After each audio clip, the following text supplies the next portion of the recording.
오늘은 사도행전 17장 16절에서 31절 말씀을 통해서 일반 계시, 특별 계시, 성령님이라는 제목으로 하나님의 말씀을 함께 공부하도록 하겠습니다. 성경의 첫 두 페이지를 펼치면은 인간은 만물을 다스리며 섬기는 지배자이며 또한 하나님과 예배를 통해 친교를 나누며 형제와 이웃에게는 진리의 향기를 나누며 교제하는 존재의 사명을 가진 것을 알 수 있습니다. 첫 인간에게 아직까지 보장받지 못한 한 가지가 있다면 영생이었습니다. 그러나 하나님이 그에게 주신 하나님에 대한 지식과 의와 거룩, 공의와 인자의 하나님의 성품이 인생에게도 주어진 것을 보면은 인간에게 하나님의 때가 차면 영생에 이르고 영생에 합당한 더욱 영광스러운 몸을 입는 것은 자연스러운 결과로 보였습니다. 하나님은 이러한 인간에게 선악과 열매를 먹지 말라는 인간에게 단 하나의 하지 말라는 규정, 소위 율법을 주었습니다. 그러나 이것 또한 하나님이 하나님의 형상을 입은 인간에게 족쇄로 주신 것은 아닙니다. 인간이 독립적인 인격으로 자유롭게 삶을 주관할 수 있도록 주신 것입니다. 마치 차를 운전하는 자에게 교통신호 준수는 다른 사람을 위할 뿐 아니라 자신이 자유로운 자동차의 여행을 위해서 필요한 질서인 것과 같습니다.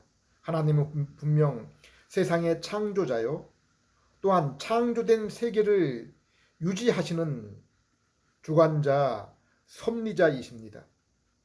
제 아무리 똑똑하고 능력을 소유한 인간일지라도 자기 자신이 천지를 만들고 지금 세상을 주관하고 있다고 생각하지는 않을 것입니다. 만일 그러한 사람이 있다면 주변에서 그 사람을 정상인으로 취급하지 않을 것입니다. 그러나 자세히 보면은 어리석게도 대부분의 인간은 이러한 개개인 차원이 아니라 집단적 그리고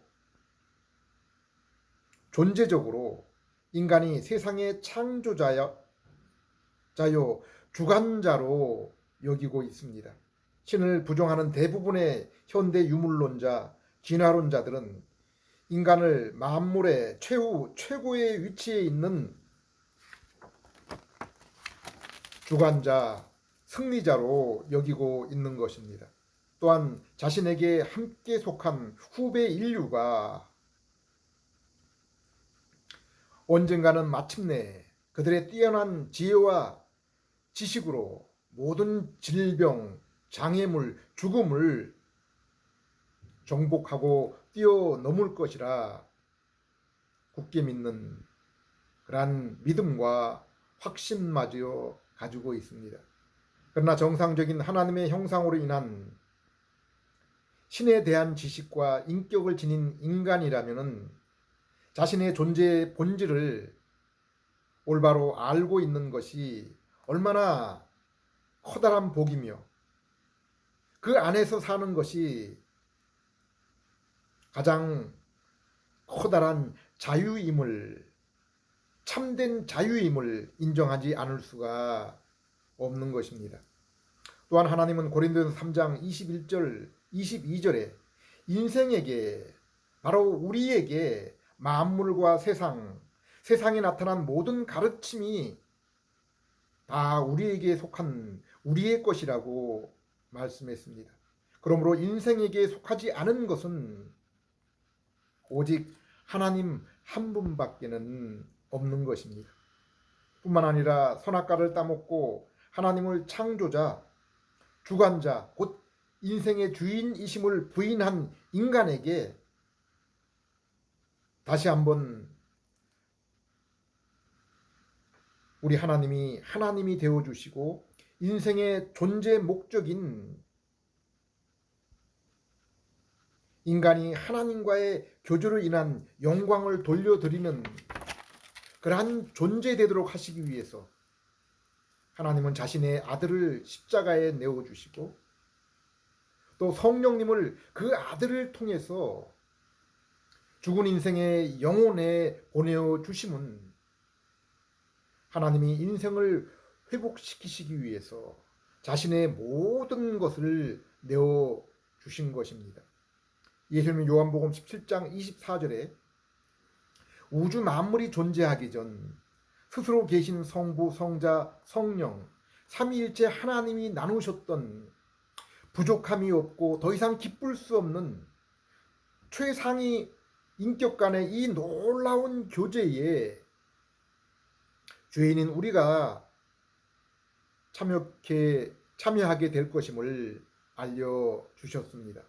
바울 또한 빌립보서 3장 8절에서 이 사실을 예수 그리스도를 만남으로 경험하고 그러므로 영적인 이러한 감격과 기쁨에 눈이 멀어서 세상의 다른 아름다움, 다른 유익이 이제 더 이상 바울의 눈에 관심에 들어오지 않게 되었다고 고백했습니다. 예수님 마태복음 5장의 공생의 첫 설교에서 인생에 있어서 최고의 복, 아니 유일한 복은 오직 하나님과의 만남, 중생임을 8가지 복을 통해서 설교해 주셨습니다. 이렇게 복받은 자들의 특징은 외적인 모습은 심령의 가난, 애통, 겸손, 의의 주림, 긍휼히 여김, 마음의 청결, 화평케 하는 자, 하나님의 의신 예수를 위한 고난당함으로 나타난다고 했습니다. 이 가운데는 세상 사람들이 좋아하는, 추구하는 복은 하나도 없습니다. 바울도 이 복에 대해서 로마서 14장 17절에 이렇게 말씀하고 있습니다. 하나님 나라는 먹고 마시는 것이 아니라 성령 안에서 의와 평강과 희락이라. 우리가 세상에서 참된 의와 공정, 공평을 어디서, 어느 사회, 어느 나라, 어느 인간에게서 찾을 수 있습니까? 참된 평강과 심령 깊숙한 곳에서 우러나오는 참된 기쁨을 인생인 우리가 어디에서 얻을 수 있습니까? 이러한 것은 결코 먹고 마시는 육신의 일, 눈에 보이는 세상을 통해서는 얻을 수가 없는 것입니다. 오직 성령님을 통해서만 얻을 수가 있는 것입니다. 성령님을 하나님으로부터 선물로 얻은 자에게서만 나타나고 경험되는 것입니다.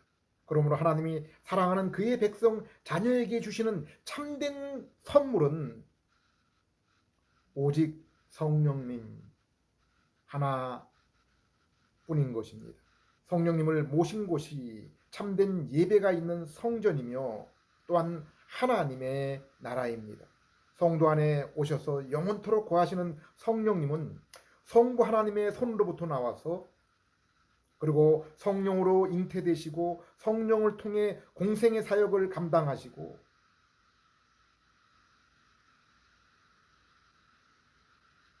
십자가에서 부활하시고 보좌 우편에 앉으셨을 때 성령 곧 양자의 영을 받으신 예수님이 우리 성도에게 보내셔서 그로 인해 우리를 양자로 삼으시고 예수님과 똑같은 육체로는 고난이요 영적으로는 하나님과 동행하는 예수님과 동일한 자녀 양자의 삶을 살게 하신 것입니다. 그러므로 성령님을 모신 자는 성부와 성자 성령님을 통해서 삼위 하나님을 함께 모신 자입니다. 성령님은 성부의 영이며 또한 예수님의 부활로 이제 성자의 영이 되시기 때문입니다. 이러한 인생 성도가 나그네 삶을 살아가는 이 땅에서 바라는 소망은 과연 무엇입니까? 하나님을 온전히 뵙는 바로 그 날입니다. 그리고 이 땅에서 사는 날 동안 그분의 영으로 충만하여 자녀다운 성화의 삶을 살아가는 것입니다. 그러므로 성도는 성령 충만을 위해서 늘 말씀을 가까이 하며 먹어야 됩니다. 말씀과 관계되는 말씀을 더욱 풍성히 하고 그리스도를 더 잘 설명하는 믿음의 학자 또 목사 성도들이 기록한 그 서적들을 가까이 해야 됩니다. 이 말씀이 성도에게 영의 양식이며 예수님의 말씀처럼 내 몸의 살과 내 몸의 피 곧 이것이 너희의 영혼을 살찌우는 음식과 음료라고 했기 때문입니다. 바울의 자랑은 오직 예수님과 예수님의 사역인 십자가였습니다. 그분을 알아가는 그 일이었습니다. 예수님을 만난 이후에도 어찌하든 예수님의 십자가와 부활, 그분의 존재와 사역, 인격을 알아가는 일을 위해서 모든 것을 투자했다고 했습니다. 구약의 성도들도 마찬가지입니다. 에레미야서 9장 23절 24절의 4절을 보면은 에레미야의 자랑은 세상 사람들이 자신의 학식, 부, 권세를 자랑하는 것과 달리 오직 하나님을 아는 것, 그분의 인격, 곧 공의와 인애를 아는 것이라고 했습니다. 아모스 선지자도 인생이 불쌍하고 불행한 것은 그들에게 먹을 것, 마실 것이 부족한 것 때문이 아니라 하나님을 모르는 것 때문이라고 했습니다. 소도 나귀도 자기의 주인을 아는데 인생이 자신의 주인인 하나님을 모르는 것, 이것이 인생을 가장 불쌍하게 또 저주스러운 상태에 있게 하는 것이라고 했습니다. 그러므로 힘써 하나님을 알라고 한 것입니다. 타락한 인생에게 하나님께서 하나님과의 관계와 그분의 나라를 회복시키기 위해서 우리에게 베푸신 은혜는 오직 예수 그리스도 곧 그분의 십자가와 부활입니다. 그래서 예수님도 누가복음 24장 44절에서 49절에 토라와 선지서, 성문서, 곧 구약 성경 전체가 가르치는 것은 오직 그리스도 예수라고 했습니다. 그분의 십자가와 부활이라고 했습니다. 또 이르시되 내가 너희와 함께 있을 때 너희에게 말한 바 곧 모세의 율법과 선지자의 글과 시편의 나를 가르쳐 기록된 모든 것이 이루어져야 하니라 한 말이 이것이라 하시고 이에 그들의 마음을 열어 성경을 깨닫게 하시고 또 이르시되 이같이 그리스도가 고난을 받고 제3일에 죽은 자 가운데 살아날 것과 또 그의 이름으로 죄사함을 받게 하는 회개가 예루살렘에서 시작하여 모든 족속에게 전파될 것이 기록되었으니 너희는 이 모든 일의 증인이라. 이처럼 이 땅의 성도 교회는 바로 이 증인으로의 목적을 위해서 존재하며 살아가는 것입니다. 그리고 49절에 보면은 이것은 오직 성령이 성도와 교회에 임할 때 시작되는 것이라고 했습니다. 볼지어다 내가 내 아버지께서 약속하신 것을 너희에게 보내리니 너희는 위로부터 능력으로 입혀질 때까지 이 성에 머물라 하시니라. 사도 바울도 로마서 1장 2절에 선지자를 통해 기록된 성경은 오직 아들에 관한 약속이라고 했습니다. 오직 아들에 관한 것이라고 말씀했습니다. 이 복음은 하나님이 선지자들을 통해서 그의 아들에 관하여 성경에 미리 약속한 것이라. 구약 성경의 가장 중요한 성경을 기록한 모세 또한 신명기 18장 15절에 내 뒤에 오는 나와 같은 선지자의 말을 들으라고 했습니다. 내 하나님 여호와께서 너희 가운데 내 형제 중에 너희를 위하여 나와 같은 선지자 하나를 일으키리니 너희는 그의 말을 들을지니라.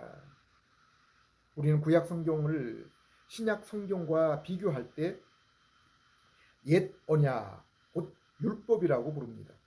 그리고 그 율법의 요약은 한마디로 너희는 거룩하게 살라 하나님 앞에 온전하라입니다. 그러나 이 말씀은 죄인인 모든 인간에게 사형 선고나 마찬가지입니다. 로마서 8장 7절 말씀처럼 죄인인 인간은 이 법을 순종하지 않을 뿐 아니라 할 수도 없기 때문입니다. 육신의 생각은 하나님과 원수되나니 이는 하나님의 법에 굴복하지 아니할 뿐 아니라 할 수도 없음이니라. 8절 육신에 있는 자들은 하나님을 기쁘시게 할 수 없느니라. 그러면 신약 성경 곧 새 언약이라고 불리는 신약 성경이 우리에게 하시는 말씀은 무엇입니까? 내가 너희를 거룩해 하리라 죄를 사하고 의롭게 여기리라입니다. 에스겔서 36장 26절 27절 또 새 영을 너희 속에 두고 새 마음을 너희에게 주되 너희의 육신에서 굳은 마음을 제거하고 부드러운 마음을 줄 것이며 또 내 영을 너희 속에 두고 너희로 내 율례를 행하게 하리니 너희가 내 규례를 지켜 준수하게 될 것이라. 예레미야 31장 33절 그러나 그날 후에 여기 그날이 어떤 날입니까? 오순절입니다. 그러나 그날 후에 내가 이스라엘 집과 맺을 언약은 이러하니 곧 내가 나의 법을 그들 속에 두며 그들의 마음에 기록하여 나는 그들의 하나님이 되고 그들은 내 백성이 될 것이라. 곧 옛 언약 율법은 너희가 거룩하게 살아 하나님의 의를 이루라는 말씀입니다. 그러나 새 언약 은혜의 말씀은 내가 너희를 대신하여 거룩을 이루며 그로 인하여 너희가 거룩하게 살게 될 것이라는 말씀입니다. 구약이나 신약이나 범죄 전 아담에게나 범죄 후 모든 인간에게 하나님의 뜻은 결코 변치 않는 한 가지입니다. 하나님은 하나님의 형상을 입은 인간이 영원토록 하나님의 백성과 자녀로 하나님의 자녀 백성답게 하나님과 교제를 나누는 거룩한 삶을 사는 것입니다. 이 땅에서는 영적으로 그러한 삶을 살며 재림 후에는 이제 영과 육이 실제적으로 그러한 관계 나라를 이루게 되는 것입니다. 그러므로 로마 3장 21절을 보면은 옛 언약 율법 또한 새 언약 은혜의 말씀을 증거하기 위해서 존재하는 것 우리 하나님이 주신 것이라고 했습니다. 이제 율법 외에 하나님의 한 의가 나타났으니 율법과 선지자들에게 증거를 받은 것이라. 구약을 기록한 것은 죄인된 우리에게 고통과 저주와 심판을 내리기 위한 그러한 것이 아니라 바로 율법을 통해서 옛 언약을 통해서 그리스도 예수의 우리를 위한 하나님의 의를 이루신 그 새 언약의 은혜의 그 말씀을 주시기 위한 것입니다. 21절 곧 예수를 믿음으로 말미암아 모든 믿는 자에게 미치는 하나님의 의인이 차별이 없느니라. 23절 24절 모든 사람이 죄를 범하였음에 하나님의 영광에 이르지 못하더니 그리스도 예수 안에 있는 속량으로 말미암아 하나님의 은혜로 값없이 의롭다 하심을 얻은 자가 되었느니라. 사도행전 17장 16절에서 31절을 보면은 사도 바울이 마케도니아 지역에서 복음을 전하다가 쫓겨나서 이제 아가야 지역에서 복음 사역이 시작되는 것을 보게 됩니다. 그리고 그 첫 사역지가 바로 철학자들의 도시 아테네입니다. 그러나 16절을 보면은 지혜자들의 도시인 아테네가 실제로는 어리석은 우상숭배의 도시인 것으로 묘사되고 있습니다. 바울이 아덴에서 그들을 기다리다가 그 성에 우상이 가득한 것을 보고 마음에 격분하여 오늘날 세상을 보십시오. 지성으로 대표되는 미국의 하버드, 프리스턴, 영국의 옥스퍼드, 케임브리지, 그리고 저 프랑스의 솔로몬 대학을 바울이 보았다면 어떻게 표현을 했을까요? 이들 지성의 상아탑도 여기서 배출되는 철학자들도 그들이 비록 성경을 연구하고 공부하기 위해서 세워졌던 그러한 대학들이지만 오늘날은 성경을 거부하고 도리어 비판하는 대표적인 그러한 어리석은 지성의 집단이 된 것은 이미 오래전에 되어버린 일입니다. 우리는 그 대표적인 예로 옥스퍼드 대학의 교수였던 리처드 도킨슨에 대해서 알고 있습니다. 그가 일평생을 연구하고 또 준비하여 발표한 가르친 그 깨달음의 결과는 이 세상에 하나님은 없다. 인생이 세상의 주인이다라는 그런 결론입니다. 그들이 하나님을 알고 찾기 위해서 시작하고 세웠지만은 하나님 대신에 우상을 숭배한 것은 27절의 말씀처럼 하나님의 계시 곧 말씀에 의지하여 찾지 않고 사람 편에서 하나님을 찾으려 했기 때문에 더듬어서 하나님을 찾으려 했기 때문입니다.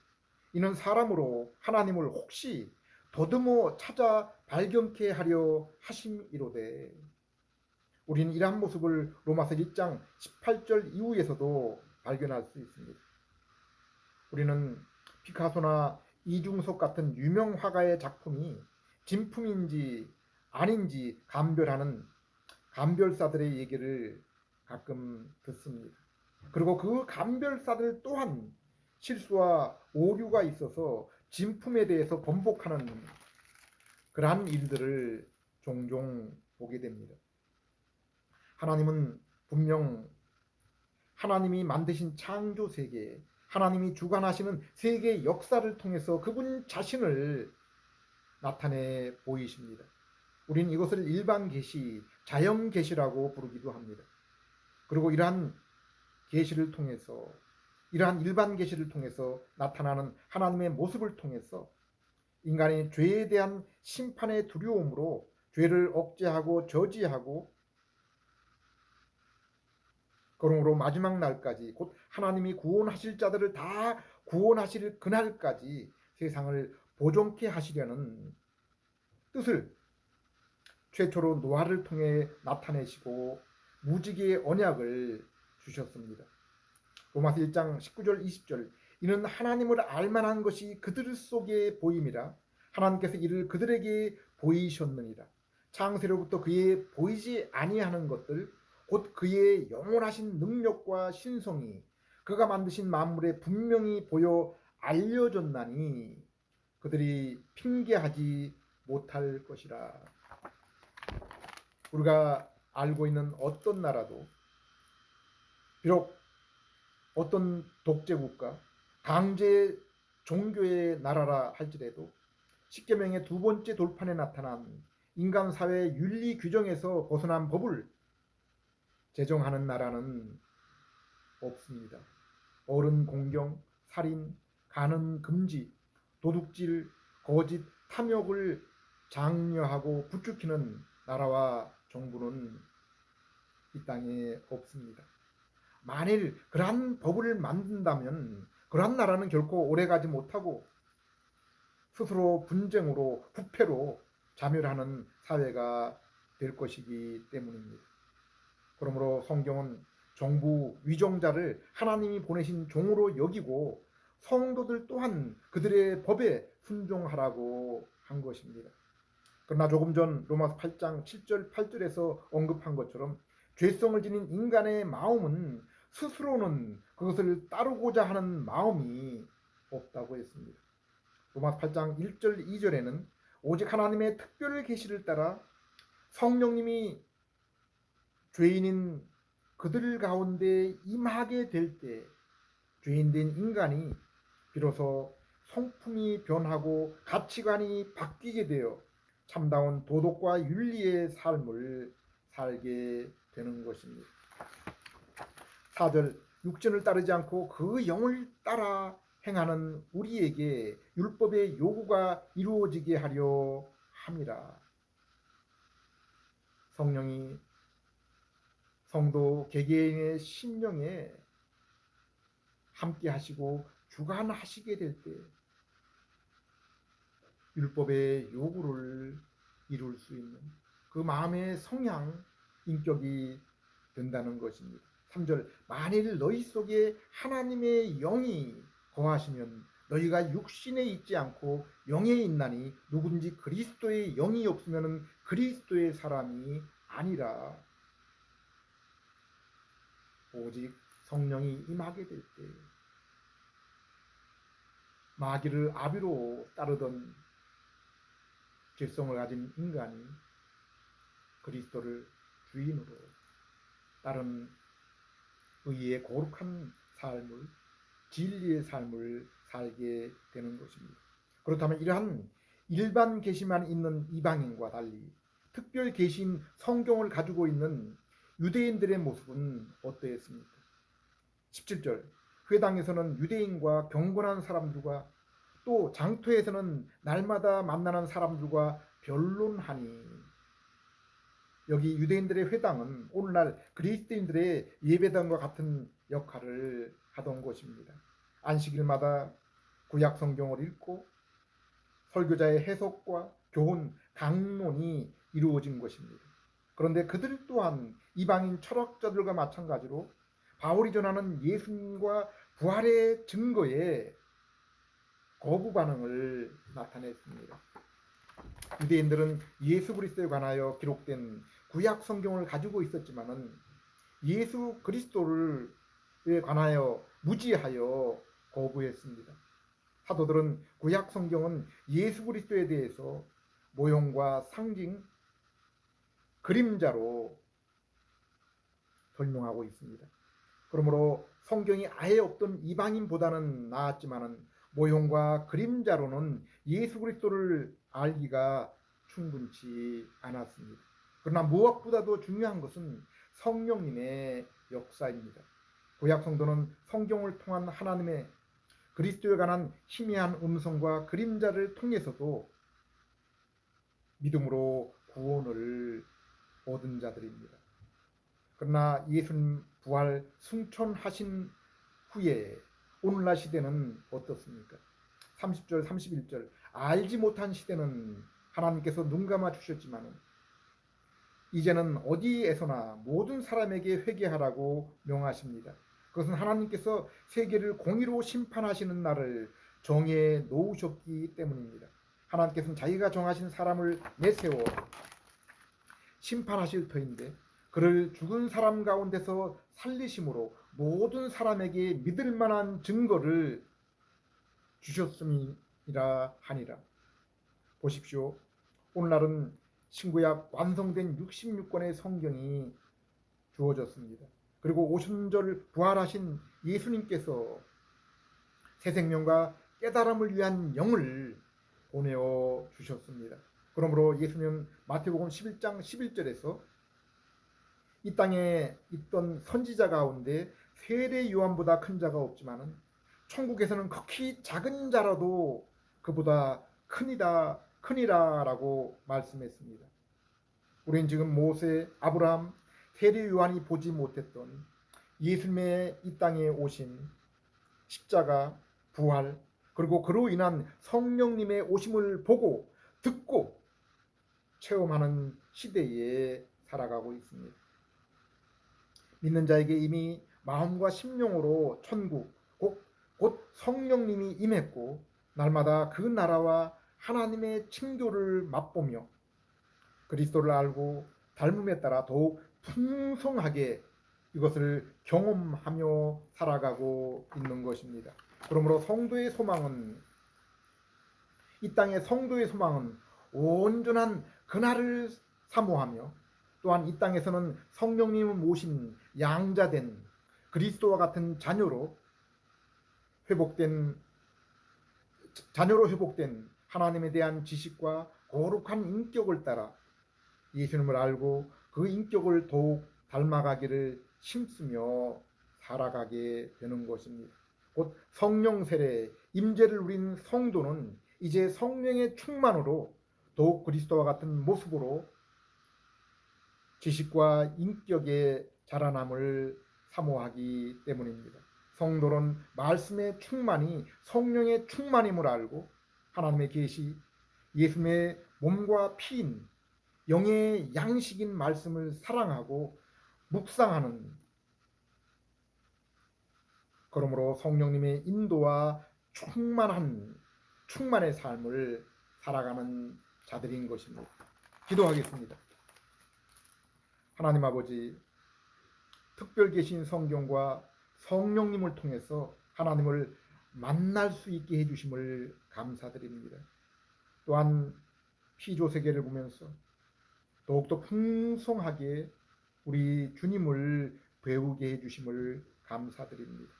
오직 예수 그리스도의 복음을 들을 때 성령님이 임하심을 믿습니다.